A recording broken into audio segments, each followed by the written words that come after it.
Fanny Griesmer. Bonjour, Ravi de vous retrouver. Vous avez changé de place. Eh oui. Ravi de vous revoir.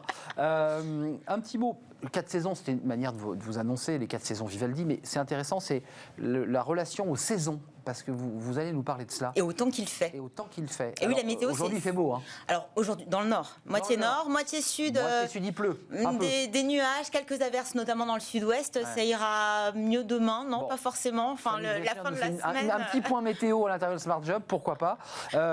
Donc, il y a un rapport entre la météo, les saisons. Une influence considérable. En fait, la météo, c'est pas uniquement comment vous allez vous habiller le lendemain pour aller travailler, s'il va falloir sortir ou non le parapluie. Ce n'est pas non plus un indicateur si vous allez pouvoir sortir, notamment le week-end. Non, la météo s'invite aussi au bureau. Déjà, c'est le sujet de prédilection à la machine à café. Selon une enquête menée par Lavazza en 2018, la météo est le premier sujet évoqué lors de la pause café. Donc on a la météo devant les vacances et le foot. C'est très encourageant tout ça. Eh oui, parler de la pluie et du beau temps. Bon, alors c'est un peu parler pour ne rien dire, on ne va pas se le cacher. A priori, vos collègues ont mis le nez dehors le matin avant d'aller travailler. Peut-être jeter un coup d'œil par la fenêtre si vous êtes en télétravail. Ils se sont aussi renseignés pour la tendance des jours à venir. Alors pourquoi refaire le bulletin météo avec vos collègues, agrémenté bien sûr de quelques commentaires? Eh bien parce que c'est un sujet facile, c'est concret, c'est consensuel et ça concerne absolument tout le monde. Ce sont aussi des petits mots qui permettent d'éviter comme ça les sujets gênants, les sujets sensibles. On sort de réunion, on parle de météo. C'est ce qu'on appelle le small talk. Alors on l'a tous connu, ce moment gênant. Vous croisez votre boss, votre manager, un client que vous ne connaissez pas bien ou un collègue avec qui vous n'avez pas forcément d'atome crochu.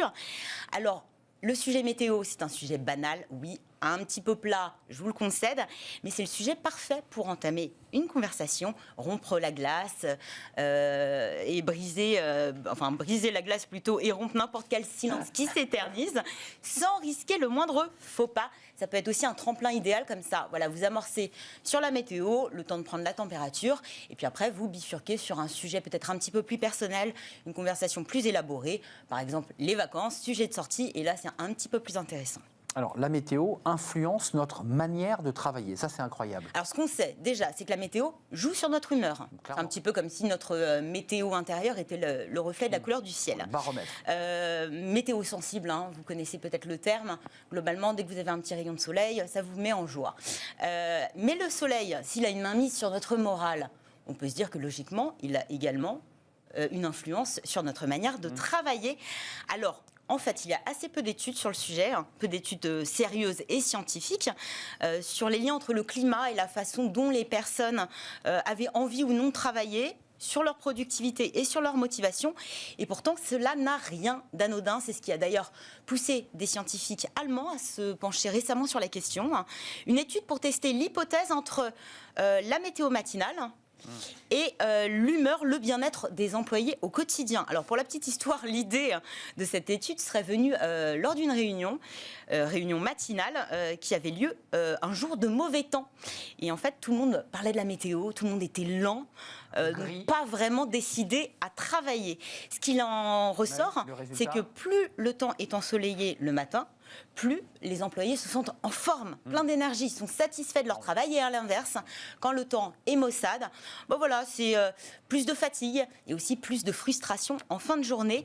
Autre enseignement, des indicateurs de mal-être tels que l'épuisement professionnel, le stress, pas du tout affectés par la météo.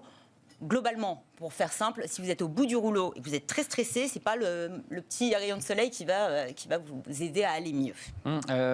Les effets du temps sont capricieux quand même. Alors, on pourrait penser qu'il fait froid, on n'est pas en forme. C'est le contraire. Le froid a des vertus. Vivifie. Et oui, selon les médecins et les psychologues, des températures basses permettraient de réduire notre mauvaise humeur, la déprime, la fatigue et plus encore d'accroître et de favoriser notre capacité à entretenir nos relations sociales d'abord. Parce qu'en hiver et quand il fait froid, globalement, on dort un petit peu plus. Et aussi parce que le froid aide à se concentrer.